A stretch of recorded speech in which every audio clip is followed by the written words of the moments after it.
அ- அன்பர்களே வணக்கம். மிதுன ராசிக்கு புரட்டாசி மாத பலன்கள் எவ்வாறு அமையப் போகின்றன என்பதை பற்றி பார்ப்போம். அன்பர்களே, உங்கள் ராசிநாதன் ஆகிய புதன் பகவான் ராசிக்கும் 4ஆம் இடத்துக்கும் ஆதிபத்தியம் பெற்று 4லே ஆட்சி பலம் பெற்று இந்த மாதத்திலே 4 மற்றும் 5 ஆகிய ஸ்தானங்களிலே சஞ்சரித்து 5லே சுபத்துவம் பெற்று ராசிக்கு அற்புதமான பலன்களை வழங்க உள்ளார். இதனுடைய விளைவாக வீடு, சொத்து, வண்டி, வாகன சுகங்கள், பிள்ளைகள் வழியிலே ஏற்றங்கள், பிள்ளைகளுடைய வழியிலே சுப காரியங்கள், இவையெல்லாம் பூர்வ புண்ணியம் வலுக்கக்கூடிய சூழ்நிலையும், புத்திஸ்தானம் வலுக்கக்கூடிய அமைப்பும், பூர்வ புண்ணிய குலதெய்வ வழிபாடுகள் நடத்தக்கூடிய அமைப்பும் ஏற்படுகிறது.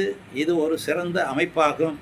அதே வேளையிலே ராசிக்கு 6 செவ்வாய் 5லே அமர்ந்து குருவின் சுபத்துவம் பெற்று 8 மற்றும் 10, 11 ஆகிய ஸ்தானங்களை பார்ப்பதன் மூலமாக சுபத்தன்மையே இந்த ராசிக்கு கிடைக்கப் போகிறது. இதனுடைய விளைவாக மிதுன ராசி அன்பர்கள் நல்ல பலன்களை அடையப் போகிறார்கள்.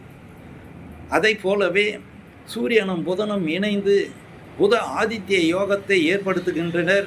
இதனுடைய விளைவாக வீடு, சொத்து, வண்டி, வாகன சுகங்களிலே பொருளாதார முன்னேற்றம் ஏற்படக்கூடிய நிலை உருவாகும்.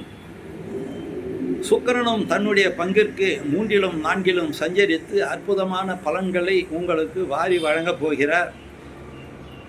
இதனுடைய விளைவாக நல்ல மகிழ்ச்சியான சூழ்நிலைகள் ஏற்படுவதற்கான நிலை உருவாகும்.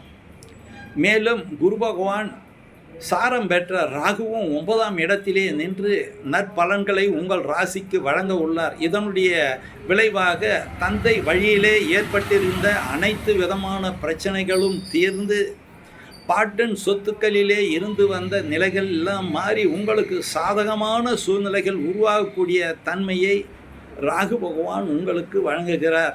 ஆக இந்த மிதுன ராசி அன்பர்களுக்கு மிக சிறந்த மாதமாக இது அமையும். நன்றி, வணக்கம், வாழ்க வளமுடன்.